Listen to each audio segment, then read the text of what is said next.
Hey guys, welcome back and thank you for joining me for another video. So we've got some news that's not royal, but to do with some royal jewellery. We have had Kim Kardashian, obviously not royal, but she is in the land of celebrity. Kim Kardashian has bought a piece of Princess Diana's jewellery. I'm going to be honest, it's not my favourite piece of jewellery at all. In fact, I think it looks like something that you would buy at Claire's Accessories if you were going to a fancy dress costume party as Madonna. It's a big amethyst and diamond crucifix. Some people have got very upset that it's Kim Kardashian owning a piece of Diana's jewellery. It's not like it's massively iconic, I would say, like the emerald choker we saw Princess Catherine wearing recently that Diana famously wore as a headband. Kim is reportedly eager to start building up her very own jewellery collection worn by iconic women throughout history.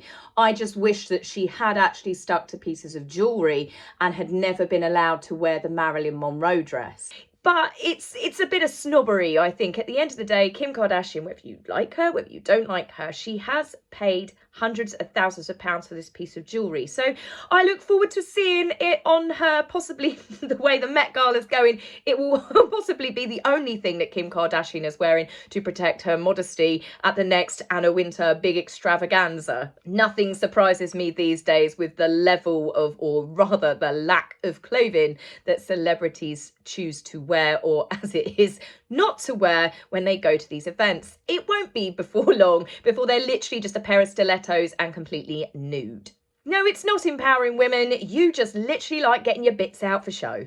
Now, thankfully, whilst we do have the world of fashion and their constant competition to see who could wear the least, we have the world of Catherine's wardrobe, the Princess of Wales, where we see elegant, timeless pieces of clothing, dresses, suits, you name it. She could rock a bin bag and look classy. Catherine's style over the last 5 years is absolutely fantastic. I wish I was slim enough to wear half the stuff that she does, but she looks absolutely fantastic and the girl knows how to rock a pantsuit. We saw her last week congratulating the Wheelchair Rugby World Cup champions. Yes, they just happen to be England. Catherine is the patron of the Rugby Football Union and the Rugby Football League, taking over from Prince Harry, who had previously had that particular patronage. And we will see more of Catherine, no doubt, running around on the sports fields again, even sports clothes. She manages to look amazing. We saw Catherine in another pantsuit. Yes, this was yesterday. Catherine looked absolutely gorgeous in a smart black and white number for a meeting, the first meeting of the Royal Foundation's Early Childhood Advisory Group being held at Windsor Castle. Obviously, Catherine and William, this is now their main hub. I believe that Windsor Castle, it was formerly the Queen's home.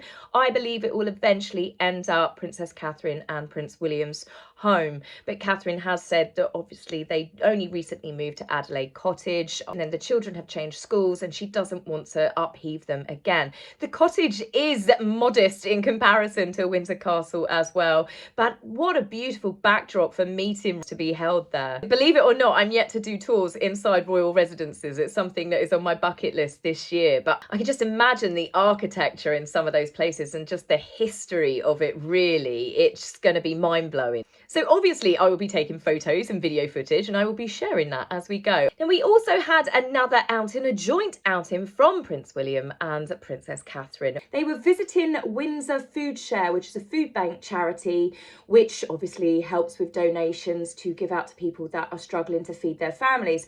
Sadly, it seems to be on the increase, and with the pirates, which are the energy companies, charging 3 to 5 times more for people to just have basic gas and electricity, I sadly see it only getting worse. Catherine and William were there to obviously chat with the volunteers to see how they themselves can actually contribute. We saw them obviously being their normal jovial selves, chatting and laughing with people and just generally raising spirits. But again, also rolling the sleeves up, buckling down and actually helping the volunteers while they are there. Now, this does actually tie in with King Charles. Not their particular visit, but King Charles has actually made a huge personal donation to multiple food banks, I think over 100, across the whole of the United Kingdom. He has also donated, I think it was 800 fridges and freezers that can be used inside the food banks so they can make sure the food lasts longer, but then also give them to people that need it. That's another big problem. People are not being able to afford basic amenities such as fridges and freezers. So I think it's really wonderful. Again, I know I keep saying this, he's putting his money where his mouth is, but that is the difference between people that are privileged, that are rich, these celebrities. They are actually doing something that helps people rather than preaching from their ivory towers, like a certain couple that we know that live in Montecito. On to them, I'm afraid. We've got to give them a mention because the media is doing the stories that we all knew it would happen. We're going to have this between now and May. Are they coming? Are they not coming? We should allow them to come. Do a poll. See, would you like them to come? Would you want to see them on the balcony? Well, from the polls that I'm seeing, and these are thousands of people that are being asked, it's normally around about 96 to 98% of no, hell no, no way. We do not want them here. We do not want to see them. We do not want them on the balcony. The royal family should not give them an olive branch. That's saying. I don't know about you, but I've definitely not forgotten the heartache and the stress that they piled upon the Queen, whose husband was sick and was dying in hospital, with the Oprah tell-all. Bearing in mind this was deeply personal attacks on their family they did on a worldwide global stage for a paycheck, talking to Oprah Winfrey rather than trying to have the conversations with their family. But because most of it turned out to be lies and accusations, they wouldn't have sat there and accused their family of all of these things in a private meeting or environment. The fact that they put the Queen through that and then obviously didn't turn up for Philip's memorial a year later, knowing that the Queen was dying of cancer, and they still refused to see her, never brought the children over to visit her, and kept piling on threats and attacks. Meghan was still threatening to divulge more information and said basically she had no intention of stopping because the royal family didn't make her sign an NDA, which is not a thinly veiled threat. It was quite the accurate threat that they are going to continue their attacks. And it was only when the Queen died we had a slight reprieve.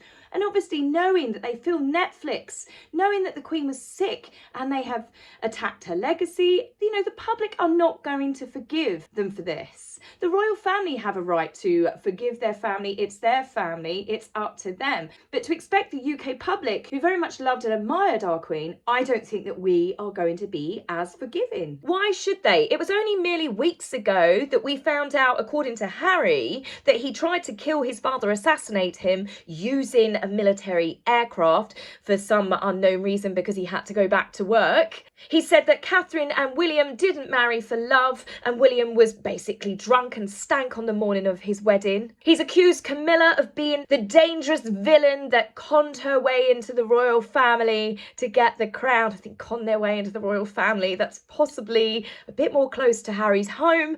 And, you know, oh yes, and Camilla, evil Camilla, she left bodies in the streets, including Harry's. He was sacrificed on her PR altar. Why, as a family, think about them as a family rather than the royal family. Would you be saying that if that was one of your friends and their brother had done that? Would you be going, oh yeah, no, you should definitely give him a peace offering. Yeah, invite him round for lunch. Let's invite them to the family wedding because that will bring so much joy to everyone who's getting married. And this is the thing, the coronation is a joyous event. It is going to be pomp. It's going to be everything that the British do and love. As obviously, I don't speak for everyone, but if you're actually saying that now, this possibly is not the best channel for you to be watching. But we are going to do such a wonderful event. It's going to be great. There will be street parties. There will be bunting. There will be tea cakes galore. It's going to be absolutely fabulous. I know I don't want it overshadowed with those two.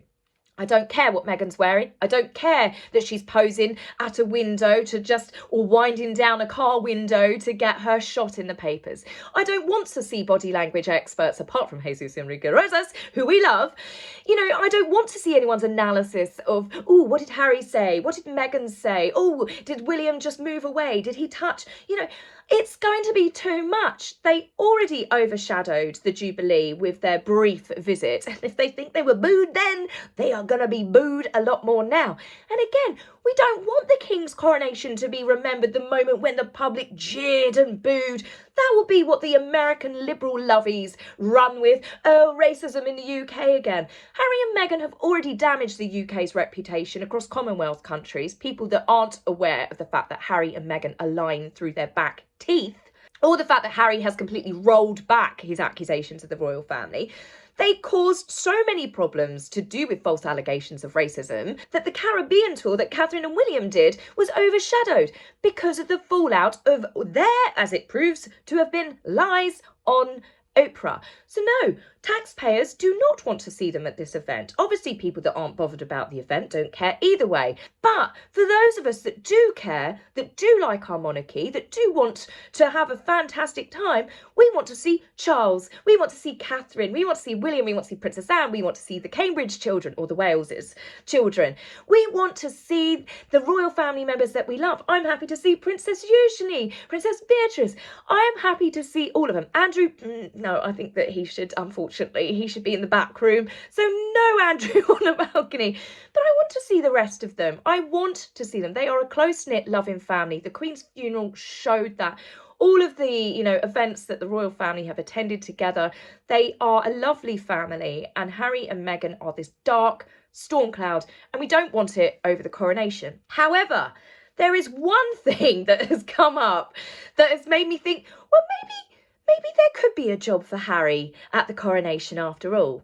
Now, it's been revealed that King Charles is actually going to remove this tradition from the coronation, but it's to do with the King's champion. The Dymoke family, I hope I've pronounced that right, of the parish Horncastle in Lincolnshire. You couldn't get more British if you tried there, could you? At Horncastle in Lincolnshire. Well, their family holds the title of champion. Now, the job of the King's champion is to ride into Westminster Hall on horseback, full armour, full regalia, at the coronation banquet and challenge all comers who might impugn the King's title. So like at a wedding when the vicar turns round and says, is there anyone that's got a problem? And it's always like that giggle, should I, shouldn't I? No, the bride will never forgive you, shut up. It's not funny.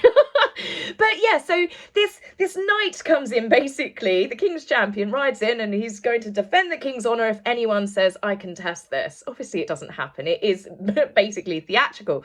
But the reason why I think this would be a good job for Harry is because in 1821, at King George IV's coronation, the champion actually had no horse of his own.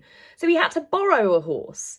So he came in, he did the declaration, he was defending the King's honour. And then as the crowds in the audience clapped, the horse started performing tricks. Where he borrowed the horse from might have caused a problem because he borrowed it from a circus. So as the horse heard everyone cheering and applauding, it was like, ooh, that's my cue. Do-do-do-do. Got on its hind legs and eventually the champion fell on his arse. So the two reasons why I think it would be great for that to happen to Harry, and they should definitely get a circus horse for him, is one, he's already a joke, he is already a jester, and mainly, well, he's definitely a horse's arse. So that is the end of the video. I've ended it again on a little bit of humour. Thankfully, though, for some of you that did write in and say that your animals seemed more concerned. I had horses, I had cats, I had dogs that were slightly traumatised by Harry's seal noise impressions. Yes, it was truly remarkable, really. So on that lovely note, we have luckily no more singing from Harry. I hope you don't mind. I hope you don't mind that I put down in words how wonderful life is while you're in the world. And I will be back with you very soon. So take care for now. Bye. If you would like to buy me a coffee, please go to my About page and click the link. Love, Taz.